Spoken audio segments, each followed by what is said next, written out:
আসসালামু আলাইকুম।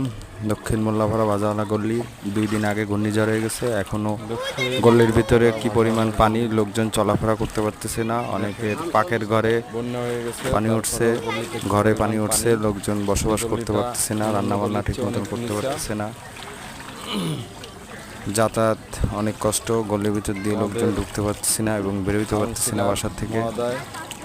এই গল্লি যদি আমাদের কাউন্সিলর যদি একটু খেয়াল নজর দিত এবং খেয়াল করতো, তাহলে এই গল্লিটা মনে হয় খুব তাড়াতাড়ি সুন্দর হইতো, এই গল্লিটা পাকা হইতো। এবং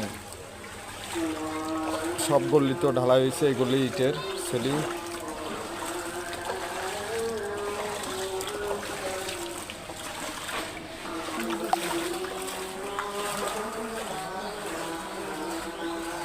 অন্য অন্য গল্লি তো ঢালাই, এই গল্লি ইটের সেলিং।